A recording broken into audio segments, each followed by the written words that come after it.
Bom, estamos lá. Deixa eu entrar aqui para eu ir vendo sem volume.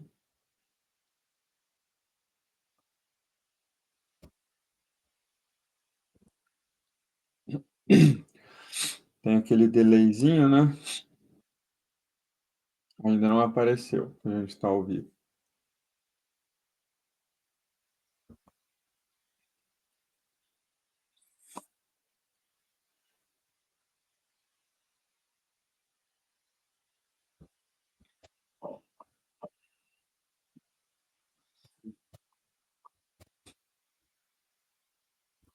Agora sim.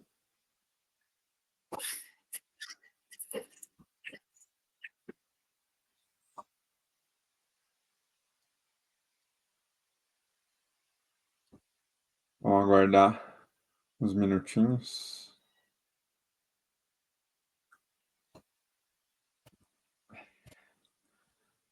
Bom, já tem gente entrando aqui, ó.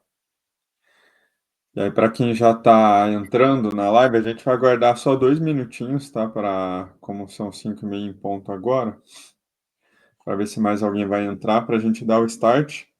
Mas já falando, antes da gente começar aqui, né, já explicando para todo mundo o intuito aqui do vídeo hoje, é a gente explicar para todo mundo, desde colegas de área aí, quem atua na área fiscal, tributária, contábil, jurídico, até para quem atua nos negócios, principalmente no varejo, né, que é quem vai ser mais afetado, barra, beneficiado, né? Nem sempre as notícias são ruins do que sai no governo, então acho que a gente traz uma boa notícia aí.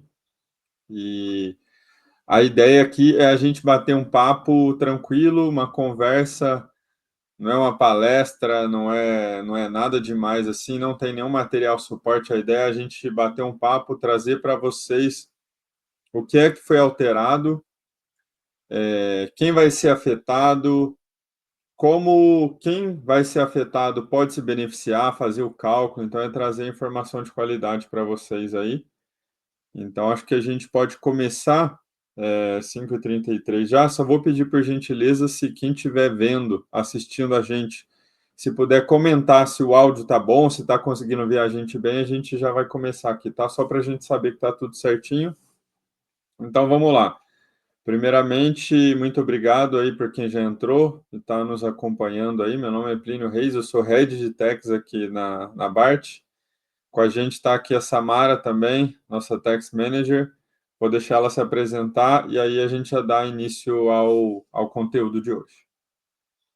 Boa tarde, pessoal. Obrigado pela participação de todos. Como o Plínio falou, o tema de hoje, né, é um pouquinho sobre a exclusão aí do ICMS-ST, e fiquem à vontade para mandar dúvidas e no chat aí a gente vai acompanhando aqui e respondendo. Muito prazer. Bom, vamos lá. Um tema que já é de conhecimento de todo mundo, e isso não é novidade para ninguém, é a tese do século, né? Então, quando a gente fala da tese do século, é bem difícil hoje em dia a gente encontrar uma empresa que não tenha feito, que não tenha implementado a tese do século, que para quem não está familiarizado com esse termo, é a exclusão do ICMS da base de cálculo do PIS e da COFINS. E a tese do século, ela foi uma medida assim divisora de águas, né, para quem trabalha no tributário, porque isso colocou em pauta a discussão de um cenário que não existe só um cenário onde um imposto entra na base do outro. Existem diversos cenários e as famosas teses filhotes da tese do século, né? Então, algumas estão sendo discutidas e estão longe de ser pacificadas. Algumas estão sendo discutidas e a gente enxerga uma possibilidade muito boa disso avançar nos tribunais, e outras já foram decididas, já estão pacificadas, assim como a tese do século, de acordo com a decisão do Supremo. Existem outras vertentes da tese do século que já são líquidas e certas para os contribuintes poderem pleitear os seus direitos aí.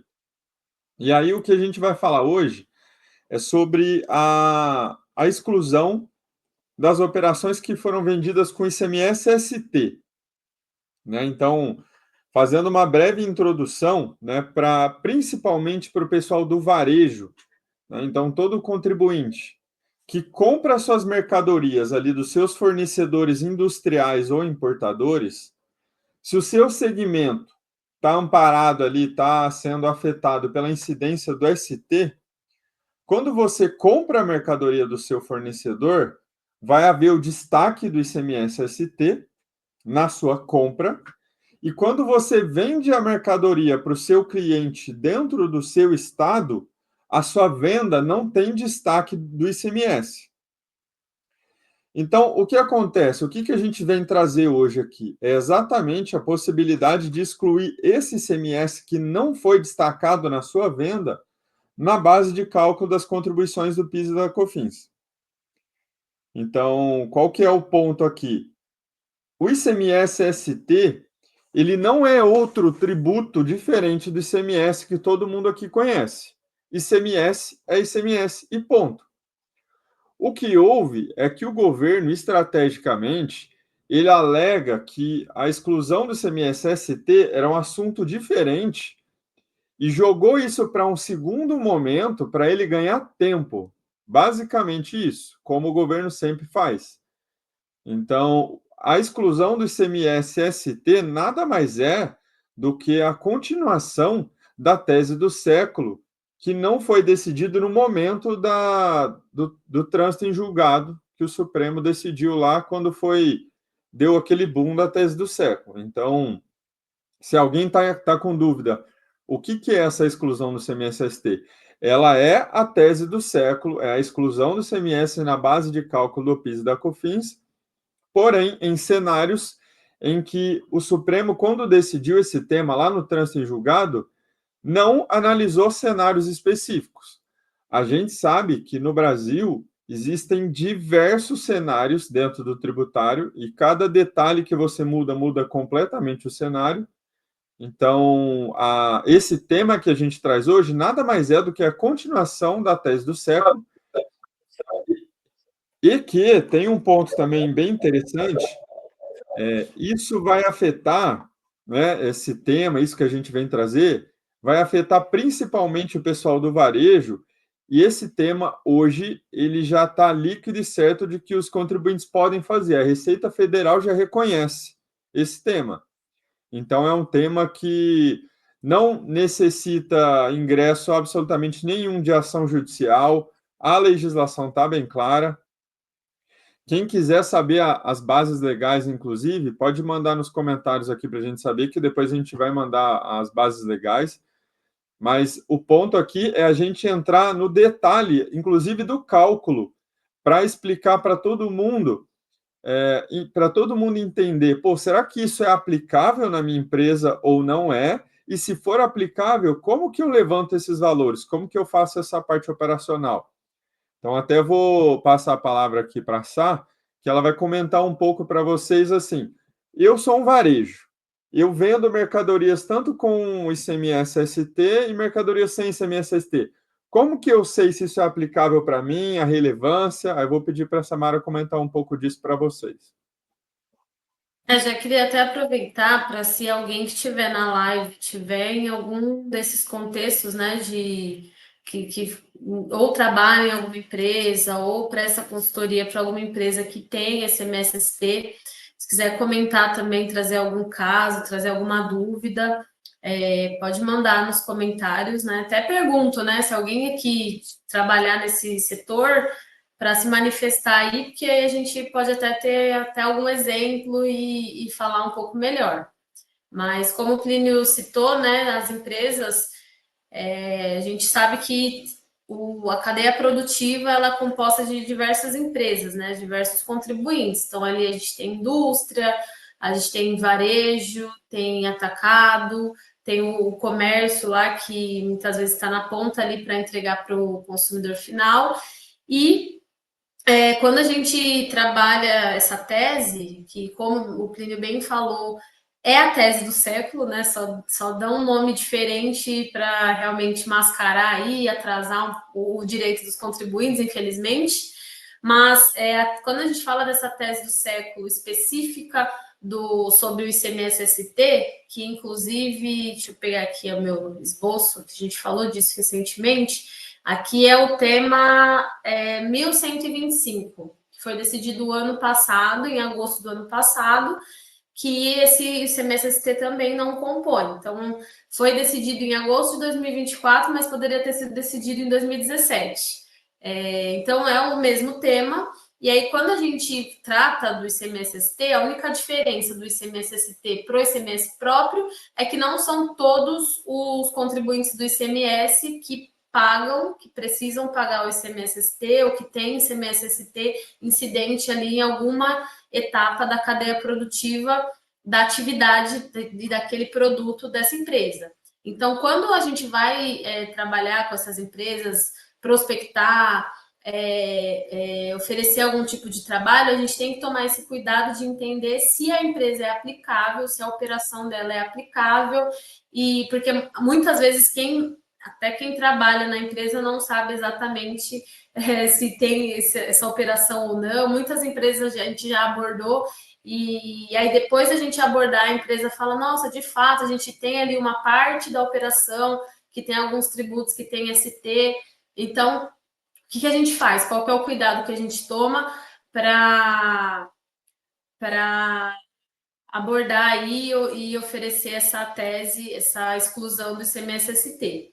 Primeiro, diferenciar se o contribuinte ele realmente é substituído, né, nessa cadeia, porque quando a gente fala do tema 1125, ele é aplicável para quem é substituído. Então, não é ali o substituto tributário, que é a fábrica ali que iniciou a operação e pagou o ICMS-ST. Então, a gente tem que lembrar que é o substituído. Então, a gente, como o Plínio bem citou, principalmente empresas de varejo, mas outras empresas também. Então, a gente tem que ter atenção se essa empresa ela está ali na cadeia e é substituído tributário, e observar também se ele tem, de fato, na operação dele, essa característica para os produtos que ele atua. Então, geralmente, quando até nos clientes que a gente já atende, né, a gente faz essa análise para identificar se ele tem esses produtos e a gente aborda para oferecer esse trabalho. Eu vou só ler aqui os comentários para ver se a gente tem alguém que tem esse caso. O Daniel falou aqui, nós tivemos esse caso de ação rescisória no CMS, isso tendo trânsito e julgado, não seria o mesmo caso do ST? Uma bela insegurança jurídica, diga-se de passagem. Aqui a gente está falando exatamente do ICMS-ST. Não sei se eu entendi aqui a sua colocação, mas é exatamente isso. Aqui, como eu comentei, foi decidido em 2024, mas poderia ter sido decidido antes, né? Então, realmente, às vezes tem até empresas que, por não ter entrado em ação, perderam o direito de fazer a exclusão aí de períodos anteriores a 5 anos, só por conta mesmo de uma diferença aí de regra no recolhimento do ICMS-ST. E o Milton, ele falou que trabalha nesse setor, ele disse que a dificuldade é que muitas empresas não têm a informação de ST quando já adquire o produto de fornecedores já substituídos. Excelente ponto, é uma das coisas que eu ia comentar aqui. Existe essa dificuldade mesmo da informação do ICMS-ST na nota fiscal, porque de fato nem sempre vem essa informação no destaque da nota, né? Muitas vezes está informações complementares ou às vezes não existe, né? Então, isso é realmente uma dificuldade. Então, acho que de forma geral esse cálculo, né? Quando a gente vai fazer essa exclusão, a gente tem que entender que por não ter essa informação muitas vezes clara, a gente precisa fazer esse levantamento das notas fiscais, XML, agregar, né, o valor que está ali na operação de entrada com as saídas, porque nem sempre o produto que foi adquirido já foi vendido, e aí se a gente fizer a exclusão no valor integral, muitas vezes vai ser uma exclusão indevida em determinado período, por não ter havido ainda a saída do produto. Mas esse ponto da falta de informação, o Milton, ele realmente é uma das principais dificuldades, porque a empresa que não tem essa informação, a gente acaba tendo que adotar premissa, e aí isso, muitas empresas ficam inseguras em relação a isso, mas elas não deixam de ter o direito, tá, de fazer essa exclusão por não ter a informação destacada em nota fiscal, tá? Até um ponto legal da gente comentar nesse cenário que o Milton traz. Isso é legal porque as pessoas têm que entender que o cadastro das mercadorias, os procedimentos, né, o tributário não só no segmento que calcula os impostos, ele tem que ser conversado entre todas as áreas da empresa. Então, eu já atuei no varejo também, para quem não sabe, eu já fui planejamento tributário do Magazine Luiza, né, antes de entrar para o mundo da consultoria. E uma coisa que era muito discutido era de, pô, a gente precisa levar conhecimento tributário para o setor de compras, para o setor de recebimento, para todo mundo, porque uma vez que a empresa entende que a nota fiscal do fornecedor tem que vir num determinado formato, uma vez que o fornecedor não atende esse requisito, isso significa que a empresa está rasgando dinheiro. E aí, toda vez que chega uma nota de um fornecedor e esse fornecedor não atende esse critério, não informa ali em dados adicionais o valor do ICMS-ST que foi recolhido anteriormente, que é exatamente o caso, o cenário que o Milton traz, a empresa tem que questionar o fornecedor. Você fala, pô, você consegue emitir uma. Como é dados adicionais, é um tipo de informação que você pode fazer por uma carta de correção, por exemplo. Você não precisa nem alterar a nota fiscal, cancelar a nota, é simplesmente emitir uma carta de correção com essa informação. Você consegue mandar para a gente os valores do CMS-ST que foram recolhidos anteriormente? Porque uma vez que uma nota fiscal vem sem essas informações e você aceita receber essa nota fiscal, você está aceitando a perder esses valores que são seus de direito. Então, é uma cultura que tem que ser criada ali internamente na empresa para o tributário conversar com as outras áreas e todo mundo entender o impacto disso. Então, é dinheiro que está ficando na mesa simplesmente pela empresa estar aceitando receber as notas fiscais sem a informação que deveria ter. Mas um bom ponto que a Samara trouxe, até trazendo essa possibilidade aí para o Milton e para outras pessoas que estejam em cenários semelhantes. Você tem esse direito, você só não tem a informação exata do valor. Então, uma sugestão que a gente sempre coloca é para as empresas avaliarem qual que é a relevância desses casos dentro do todo, né, que você está avaliando. E às vezes isso não é tão relevante se você olhar para todas as operações, e você pode adotar premissas conservadoras. Então, é muito possível de calcular um valor estimado bem próximo do valor que o primeiro da cadeia produtiva recolheu a título de ST, e você considerar esses valores com uma premissa bem conservadora. Então, é bem possível de fazer esse cálculo, e muitas empresas que não têm esses dados preferem fazer dessa maneira, que é fazendo a exclusão com um valor bem conservador, que possivelmente o valor excluído de fato, ele é menor do que você poderia excluir caso tenha o valor, mas você não deixa esse de fora, entendeu? Porque uma vez que o seu fornecedor não te mandou esse número, existem regras e premissas para você calcular esse valor, para você não deixar de aproveitar essa oportunidade, mas adotando premissas conservadoras, fazendo com que a empresa não assuma risco nenhum, como a Samara bem trouxe, de fazer uma exclusão indevida, excluir valores maiores do que o permitido. Aí, o Daniel ele trouxe um assunto em relação à modulação dos efeitos, né?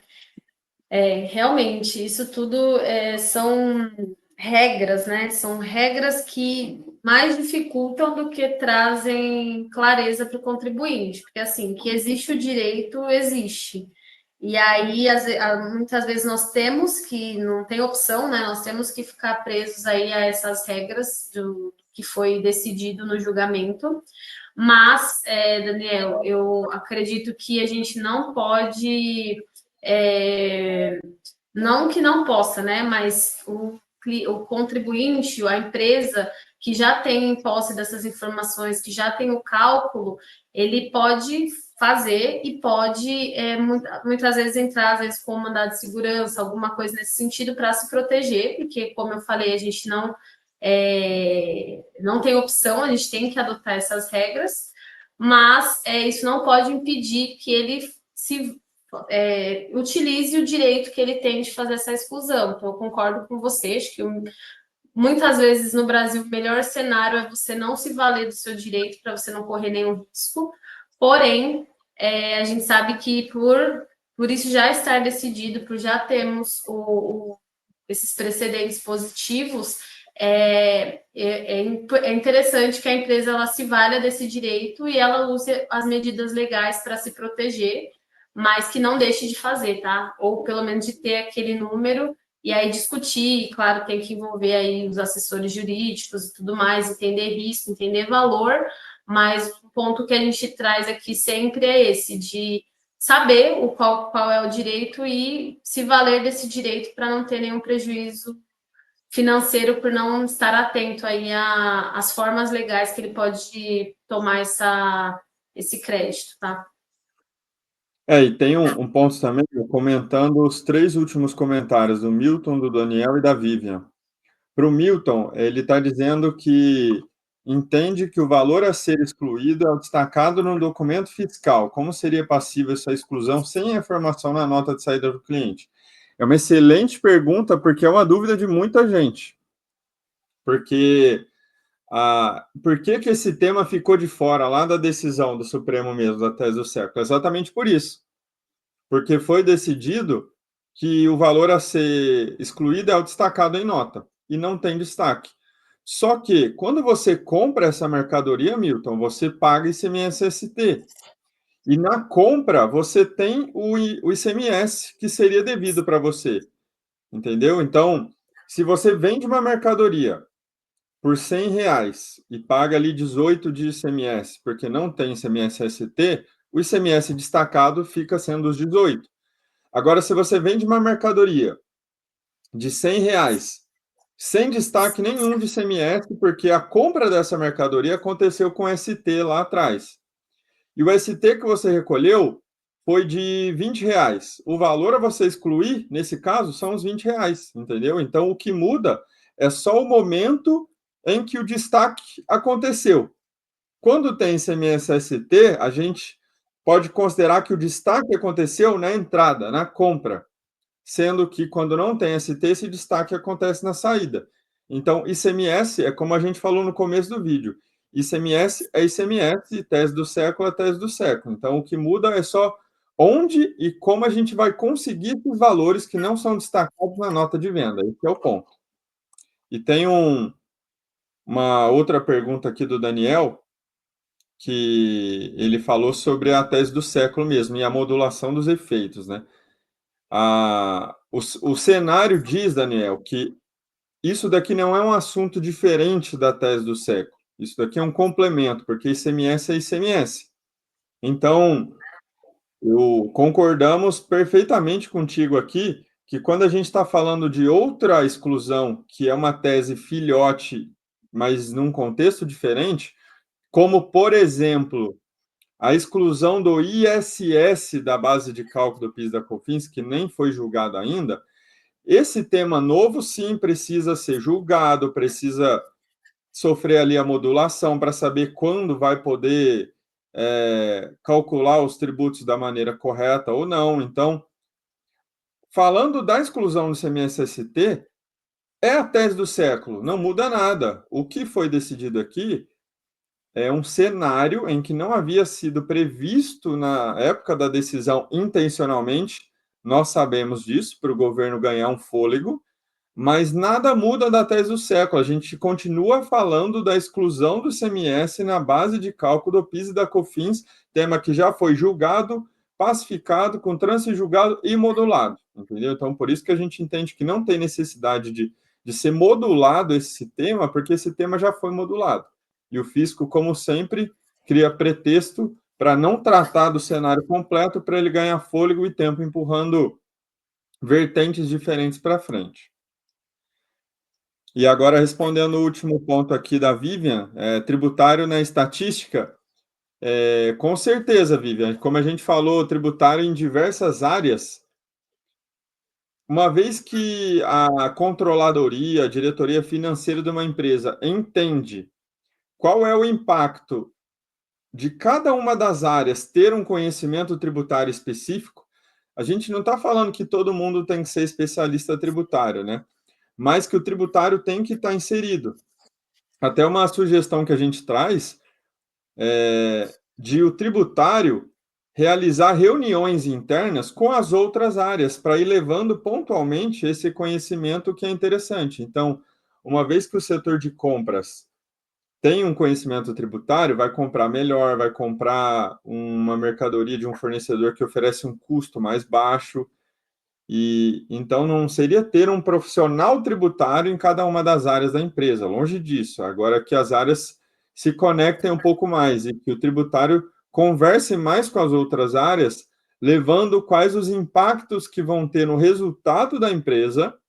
Então a gente está falando aqui que o lucro líquido da empresa vai ser afetado se compras tiver conhecimento tributário, se o cadastro tiver conhecimento tributário. Então, não é uma questão de compliance, simplesmente, é uma questão estratégica para a empresa conseguir oferir um lucro maior, porque tem uma informação melhor ali na sua mão.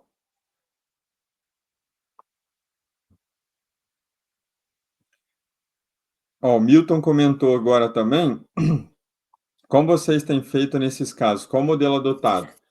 Isso é muito caso a caso, Milton, vai muito do que o cliente prefere, tem cliente que preferem não fazer, tem cliente que não deixa de fora absolutamente nada, e aí a gente assume premissas, né? Eu imagino que a sua pergunta é relacionada aos casos que não tem o ICMS destacado, e o seu fornecedor é substituído ainda, né? E aí o que tem que ser feito é você calcular uma estimativa de quanto era esse ICMS na compra do seu fornecedor, entendeu? E aí você usa premissas conservadoras. A gente tem uma regra geral em São Paulo, por exemplo, que a alíquota base geral é 18%. E aí, vou te dar um exemplo, tá, de uma regra conservadora, mas você pode pegar a base de cálculo do seu fornecedor e aplicar uma alíquota de 12%, que é uma alíquota mais baixa, porque você não sabe quanto foi recolhido. Então, assumindo uma premissa bem conservadora, você pega a base de cálculo do seu fornecedor. A base de cálculo do seu fornecedor nem tem a margem de valor agregado, né? Mas considerando uma regra conservadora, pega simplesmente o valor do produto e aplica uma alíquota conservadora também de 12 ao invés de 18. Então, tudo indica que se você tivesse o valor do ICMS-ST destacado corretamente em dados adicionais, seria um valor maior do que esse que você está considerando como uma premissa, nessa premissa. Só que, como não tem o valor e você tem esse direito, né, o cenário mostra que existe essa possibilidade de você assumir, alinhar junto ali com a empresa uma premissa conservadora, mas não deixar esse dinheiro na mesa, porque um ponto aqui que a gente nem falou hoje é que a reforma tributária está aí, gente. Em janeiro de 2026 começa a transição. E o que vai acontecer? O ICMS, ele vai acontecer uma proporcionalização aos poucos. Então, isso significa que em breve vai começar a baixar o ICMS, aumentar o IBS. Então, uma vez que essas oportunidades que a gente está falando, que são aplicáveis para o cenário atual de tributação, forem ficando para trás, muito dinheiro que hoje é de direito das empresas vai ficar esquecido, vai ficar perdido. Cada vez mais a reforma tributária vai entrar em pauta E esses temas de oportunidade vão ficando para trás. Vai ficar cada vez mais difícil de você conseguir implementar, monetizar. Daqui a pouco muda o formato da obrigação acessória pelos novos tributos do IBS e CBS. Então, um alerta que a gente deixa para todo mundo é que essas oportunidades, agora, né, daqui a pouco a gente começa o segundo semestre de 2025. Seria o último semestre para implementar tudo isso, porque a partir de janeiro de 26 possivelmente vai dificultar sim. O governo vai trazer alguma nova obrigação acessória, alguma coisa nesse sentido que não vai facilitar a nossa vida. Então, a nossa recomendação é que para todo mundo que esteja inserido nesse cenário, vá se programando, vá indo atrás de informação, de ajuda, para não deixar dinheiro na mesa, porque a gente sabe que se a gente paga menos, o fisco vem e cobra multa. Se a gente paga mais, o fisco fica quietinho, em silêncio, e é a gente que tem que ir atrás, senão esse dinheiro fica lá no cofre do governo.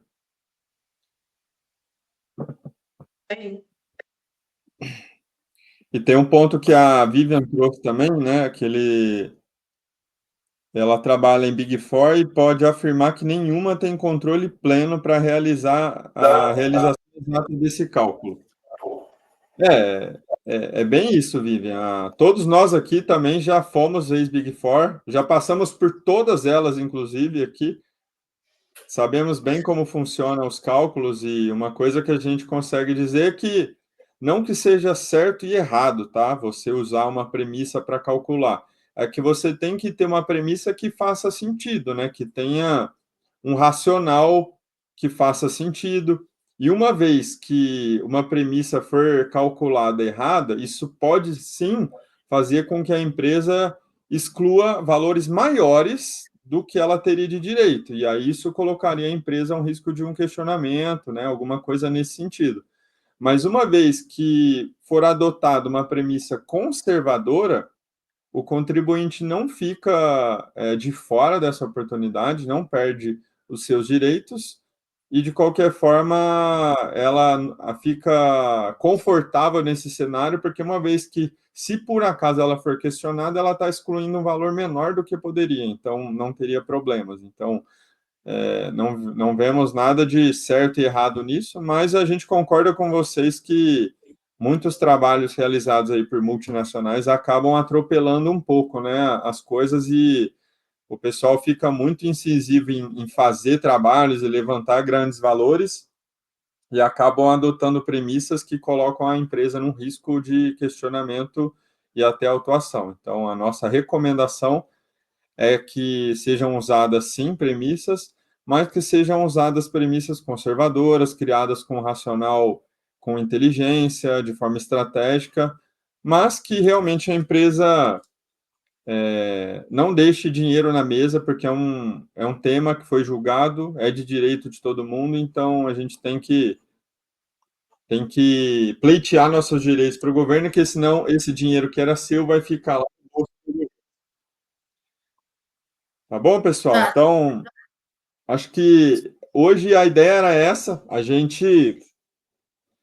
gente estava conversando aqui internamente no escritório que a gente está pensando em trazer esse formato para fazer isso desse jeito, bater um papo mesmo, sem formalidade, sem apresentação, só para levar informação para vocês aí que têm interesse.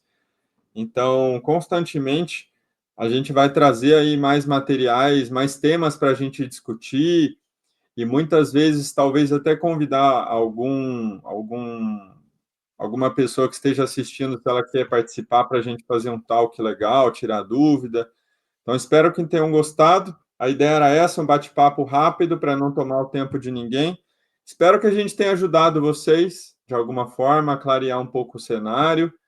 A gente se coloca à disposição também, tá? Se alguém quiser tirar alguma dúvida mais específica desse assunto, manda uma mensagem para a gente aqui, pode mandar direto no LinkedIn da Bart, ou no meu LinkedIn, no LinkedIn da Samara. A gente fica à disposição se vocês precisarem de alguma ajuda, quiserem só tirar alguma dúvida que porventura tenham sobre esse assunto. E é isso. A gente agradece a participação de vocês e a gente se vê em breve aí no LinkedIn novamente para discutir outros assuntos. É isso aí, galera. Obrigada, até mais. Valeu, um abraço. Até mais.